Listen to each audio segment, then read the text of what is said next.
Benjamin Dodson. Hello. Welcome. Hello, how are you? So, you got the disco background going. Yes. Oh, we got a party going on here. Yeah. So for people who don't remember, just give us the quick backstory about what happened with you. And if you could get a little bit closer to your microphone, that'd be awesome. Well, to put it simply, I went flying my drone in Nashville when they were doing a protest. Obviously, I was following all the rules, make sure I was in visual line of sight, proper above AGL, and all of a sudden, an officer came out of nowhere and said, "Hey, land it, you're on to jail." Man, and they took your drone. They did, but they returned it the next day. They didn't have anything for evidence on it, so they didn't hold on to it. It was just more of me being trespassing, not the drone. They didn't look at the drone as the physical item being trespassed. It was me. Okay, so that's what they were going with. Yep. Okay, and then when did this happen again? How long ago? This was June 6th. June 6th. And between then and now, you've been through a bunch of legal stuff. Oh, yeah. It's been a long time. It's been a lot of worry, a lot of phone calls, a lot of money discussions with people all over the country. A lot of money? Yeah. How much has this whole fiasco cost you? Well, it almost cost me my job. I was actually at work, and my employees got to see me in handcuffs. A lot of them laughed. A lot of them didn't laugh. Luckily, I've got some sense of humor bosses, and they were like, "You got arrested for flying a drone?" Like, yeah, I did. Wow. Okay, so you finally got a resolution, and that resolution is dismissed. Yes! Case dismissed. You got dismissed from your job? Is that what you're saying? No. Case dismissed. Case dismissed. And Dismissed. Are they going to expunge any record of this? Yes, it is to be expunged. I haven't pushed through the process of expungement yet because I am going to go with a civil lawsuit just so we can kind of build a groundwork for this not being okay for arrests. Oh, very good. Because so we're going to hold the expungement off until I get the lawsuit in order. I've spoken with a couple lawyers already today. Jonathan Ruprecht, spoke with him a couple times today. He's leading in the drone attorney in the U.S. Yeah. For all I'm concerned, he's one of the most knowledgeable people I've met, and he's spent a lot of time talking with me, sending me memos, all kinds of stuff. He's been really grateful. So do you think that your case could maybe set some precedent so that there won't be... That's exactly what we're looking for. Okay, so there won't be as much local overreach? Exactly. Yeah. And, it's dismissed, but the fight's not over. It wasn't dismissed with prejudice as we originally sent it to the courts.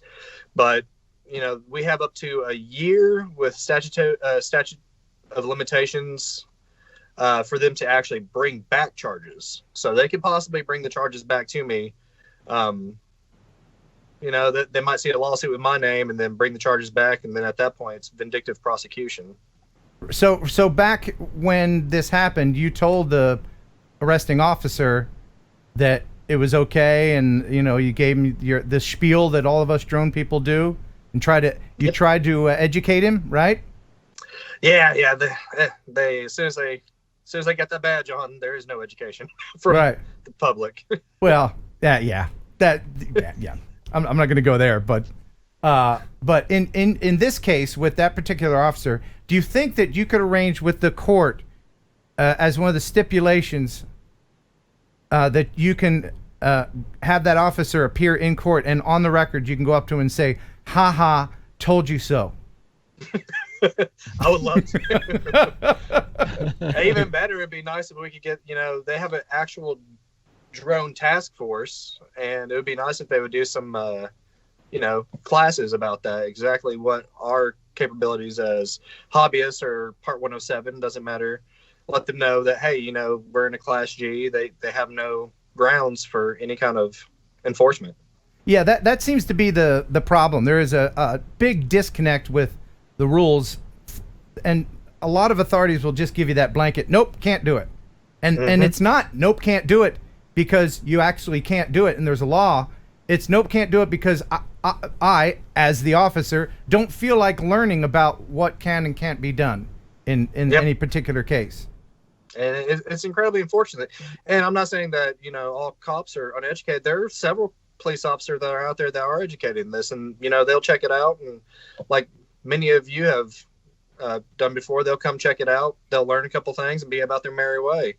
Just, I didn't get that one officer in this case. Yeah, it's potluck. And it's a whole big hassle to figure out where to go to get this taken care of, because I'm sure you were freaking out. Like, who do I talk to about drone law? How did you find your lawyer? Honestly, social media. So my lawyer, I have my local lawyer, which is a criminal.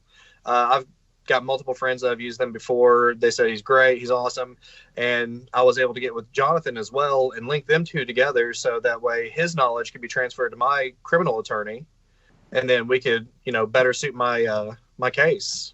And now we're looking a little bit deeper into, the lawyers again. We're gonna have to get I'm going to have to get a whole nother lawyer for this lawsuit.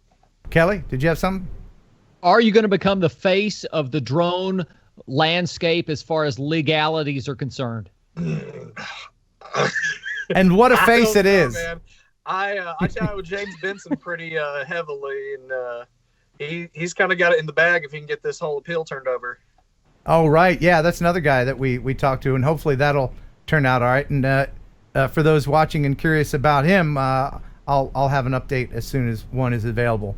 But I do hope that you can figure out a way, if it's not too time-consuming and it doesn't interfere with your regular life, if you could continue the fight and maybe set some precedent for the rest of us. We, as the drone community, sure would appreciate it.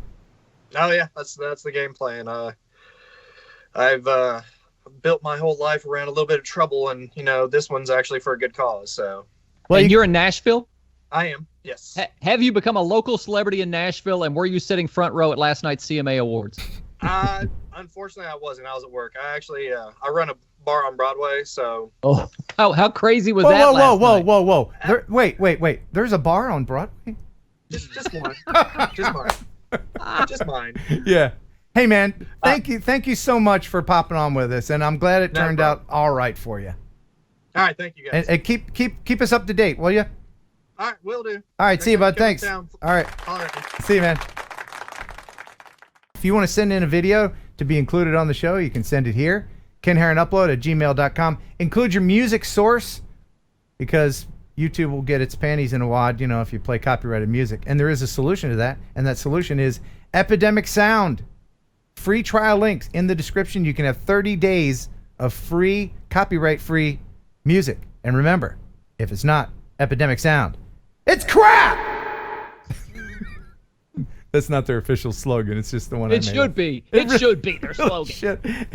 This video lovingly sponsored by RemotePilot101.com. If you are serious about making money with your drone, whether it be photography or FPV, well, then you're going to need, from the FAA, a 14 CFR Part 107 certification. And the best place to study for that certification is RemotePilot101.com.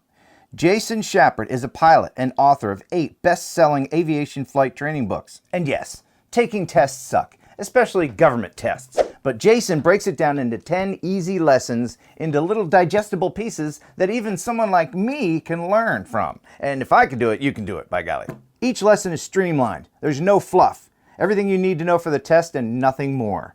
Plus, it's regularly updated, so if something new comes out, a new regulation, or the FAA just has a mood swing, Jason will let you know about it. As more and more drones are integrated into the United States airspace, the FAA will be coming out with more and more regulation, including things like remote ID and all the other crazy things you've been hearing about. So protect yourself, get the knowledge, become a Part 107 certified drone operator. There's never been a better time to get certified, so get the smarts you need to pass that test at RemotePilot101.com.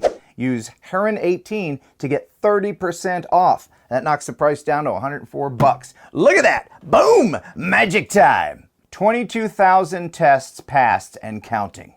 You wouldn't drive without a driver's license. Don't fly without a UAS license. RemotePilot101.com.